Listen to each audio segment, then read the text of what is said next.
Muito bem, este é o Conexão Futura, aqui pelo seu canal Futura. E hoje é dia 31 de dezembro e nesta edição especial, no último dia do ano, a gente pergunta quais são os seus planos para 2013. Você em casa é uma pessoa que traça metas a longo prazo ou vai no embalo do tempo, deixando a vida te levar? Bom, estudiosos no assunto relatam que o cérebro compreende melhor ações claras e organizadas e que escrever e até mesmo fixar datas, por exemplo, ajudam a pessoa a concretizar seus objetivos. Mas, de fato, o que impulsiona uma pessoa a mudar a rota da vida e sair do piloto automático? E por que muita gente faz planos de ano novo e desiste logo em seguida? E como derrubar o mito de que é preciso esperar a passagem do ano para ter uma vida nova? Certamente é um assunto que interessa a todos, então para esse bate-papo eu recebo aqui no estúdio a Lúcia Torres, que é diretora da Universidade Internacional da Paz da região Sul. E também vou conversar com Carla Brocchieri, consultora de planejamento de vida. E você em casa, como sempre, também é nosso convidado a ficar com a gente nesta tarde. Bom, primeiramente, obrigado às duas pela presença aqui no estúdio. Obrigada. Quero começar ouvindo de vocês, então, especialistas no assunto, como a gente pode pensar na importância de fazer planos para a vida, né? A gente sabe aí, fim de ano, né, Réveillon chegando, todo mundo para rever o que fez ao longo do último ano, se conseguiu cumprir aquelas metas e começa a traçar novos objetivos para o ano seguinte. E aí, é o melhor momento mesmo para fazer metas, Carla? Infelizmente, as pessoas esperam o fim do ano para ritualizar algo que, na verdade, começa a qualquer momento, né? O ano novo, acredito que começa quando você inicia um novo projeto, e não somente no fim do ano. Então, pode ser numa segunda, numa terça, numa sexta, num sábado ou num domingo, e em qualquer mês do ano. Acho que fundamental é começar a fazer, não esperar o fim do ano, porque foi até comprovado que muitas pessoas, Cristiano, param logo nos primeiros meses. As suas metas, seus objetivos ficam guardados na gaveta e até esquecidos. Então, o fundamental é começar a qualquer momento que você esteja comprometido com você. Lúcia, você concorda? O fim do ano é ideal ou não é ideal para começar a traçar metas? Pois então, acho que temos aqui dois aspectos. Uma é, como a Carla comentou, a nossa necessidade enquanto seres humanos de ritualizarmos as coisas e de nos afinarmos com os ciclos. Então, parece que dentro de nós alguma coisa pede que a gente comece em momentos especiais. Às vezes o seu momento especial é o seu aniversário, por exemplo.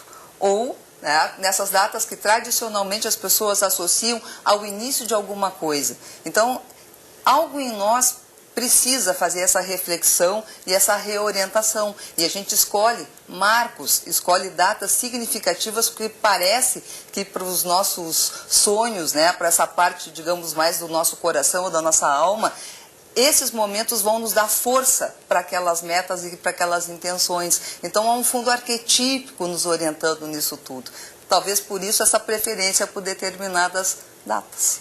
Bom, mas a data de preferência é essa, mas como disse a Carla, muita gente abandona esses objetivos logo nos primeiros meses. Como entender isso, né? Se há todo um esforço da pessoa criar essas metas, traçar seus objetivos, por que abandonar isso logo no começo, Carla? Eu acredito que muitas das vezes a pessoa precisa passar por um autoconhecimento mesmo, saber o que ela perde, o que ela ganha, né? Em não atingir seus objetivos, em não fazer um planejamento de vida, em não ter uma meta. Então, quando a pessoa não passa por um autoconhecimento, acredito que fica uma coisa muito... que todo mundo faz, né? Um planejamento de vida no fim do ano, meio que vai numa onda. Então, quando a pessoa passa pelo autoconhecimento, saber o que isso traz ao longo de uma vida, no marco de um tempo, né, na linha do tempo dela, a diferença que faz esse planejamento, saber em que direção você está indo, saber onde você quer chegar, faz total diferença. Então, as pessoas que passam por um processo conseguem continuar, faz toda a diferença. Lúcia, você concorda? Sim, e talvez aí a gente precise também reconhecer que o ser humano ele é múltiplo. Então, a gente tem muitos, digamos assim, muitas fomes e muitas sedes. Às vezes, o nosso planejamento vem de um lado extremamente racional, vem da nossa necessidade de dar forma àquilo que a gente quer, a função do pensamento.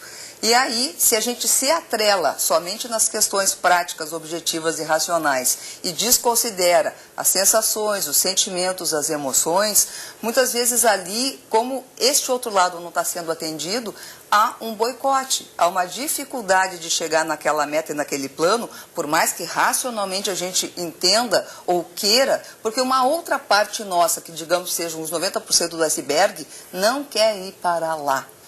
Então, muitas vezes nós temos dentro de nós várias vozes que estão em discordância, que estão em conflito. E se a gente presta atenção, como disse a Carla, no momento assim, ó, de onde vem essa necessidade, qual é esta fome, qual é esta sede e por que eu quero realizar isso, então eu vou começando a reconhecer que mesmo que racionalmente fosse melhor ir para lá, a minha alma, o meu sonho quer ir para cá. E se eu presto atenção nisso, eu evito esse tipo de circunstância que acontece tantas vezes, que é não realizar aquela meta que eu me propus. Porque se eu tenho, por exemplo, uma crença, né, de que a vida é difícil e eu só vou ter sucesso se eu ralar muito, porque essa é uma crença da minha família de origem, porque nós somos imigrantes, ou porque vivemos num momento de guerra, ou porque os meus pais se separaram, por exemplo, se isso está incutido assim em algum cantinho meu lá bem escondidinho, é assim que eu vou me orientar na vida. Então eu me associo muitas vezes com um papel de perdedor, com um papel daquela pessoa que precisa sofrer muito para conseguir alguma coisa, porque lá em algum lado, né, da minha cabeça ou da minha alma, existe aquela ideia de que quem ganha muito fácil bota tudo fora. Então, se a gente não se conhece através, né, de vários recursos que existem disponíveis por aí, a gente às vezes não compreende por que morre na praia, por que fez tanto esforço e daqui a pouco ali, quando estava para receber o troféu, aquilo escorre dos dedos. Então, o autoconhecimento realmente ele é fundamental. Bom, Lúcia e Carla, vocês estão colocando aqui a importância da pessoa se conhecer muito bem, esse autoconhecimento para traçar suas metas e objetivos, mas a gente sabe que para muita gente isso é um desafio, isso não é tão fácil assim para você olhar para dentro e colocar, né, como resolver esse conflito que você está colocando, do lado racional com o lado mais emocional. E aí, como a gente pode tentar ajudar quem está em casa a começar a fazer um exercício de olhar para dentro mesmo, se autoconhecer e pensar que de fato eu quero? Eu quero esse objetivo mais para o lado financeiro, para o lado da família, para o lado emocional. Como a gente começa a se autoconhecer, Carla? Eu trabalho dando treinamento, né, e eu acho que sozinho é muito difícil. Tem momentos na nossa vida, Cristiana, que nós precisamos de ajuda de um profissional.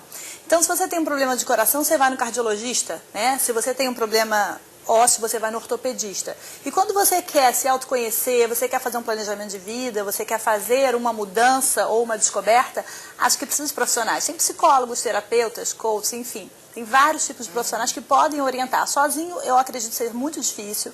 Existe a autossabotagem, a pessoa acaba se sabotando. Então, no processo, ela vai saber o que sabota ela, o que impede ela de ser quem ela gostaria de ser. Então, a ajuda de um profissional é fundamental, faz total diferença. Lúcia, como você podia indicar algum caminho para quem está em casa e começar a olhar para dentro e fazer esse autoconhecimento? Pois é, então para quem não tem condição ainda, né, de procurar essa ajuda, talvez fosse importante algumas questões orientadoras. Primeiro, né, para onde eu quero ir? Segundo, quem vai comigo? Essas duas questões elas são fundamentais, porque como a gente tem assim vários papéis, né, várias demandas e vários desafios, então se eu começar a pensar assim, eu na minha vida profissional, eu na minha vida afetiva, eu na minha vida doméstica, familiar, eu com os meus amigos, eu com o meu corpo, né, eu comigo mesmo, eu com a minha espiritualidade. Então eu vou reconhecendo essas diferentes dimensões que me habitam e eu posso perguntar aonde que eu quero chegar em cada uma delas.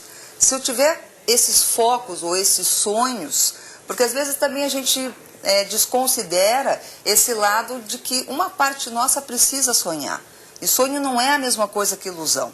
Às vezes as pessoas confundem muito esses conceitos, né? Não se trata do poder do pensamento positivo, que eu vou pensar 10 vezes naquilo, aquilo vai acontecer. Não é assim, não é tão simples assim, né? Mas se eu realmente me orientar pelo lado assim, o que lá no fundo eu gostaria de realizar, ou o que me motiva, o que me arrepia, porque essas são questões que a gente precisa andar junto com aquele outro lado mais prático e objetivo. Então, se a gente começa a reconhecer essas dimensões que nos habitam, de onde vêm esses desejos ou essas necessidades, essas sedes, essas fomes. Então, começa, esse, digamos, é o cenário, é o território que depois o profissional vai atuar também. Mas se o indivíduo não tem esse ponto de partida, também não adianta, não tem nenhuma ajuda profissional para fazer milagre. Importante que tenha essa pulsão interna também, a pessoa tem essa vontade de mudar. Exato. De claramente criar seu objetivo e que tenha força para correr atrás dele também. também. E de se colocar em movimento, porque também senão a gente diz assim, bom, o profissional vai me ajudar, o método vai me ajudar, eles vão resolver por mim. Não existe nenhuma fórmula de sucesso. Se a pessoa não se dispuser a caminhar e se autoconhecer e, como disse a Carla, muitas vezes reconhecer aonde que ela também se boicota para não chegar lá. Porque se eu tenho esse tipo, né, de vínculo com alguma crença de um mito familiar ou de alguma coisa minha, né, de não fazer sucesso, não tem fórmula, não tem profissional, não tem método que vai garantir isso. Vocês duas falaram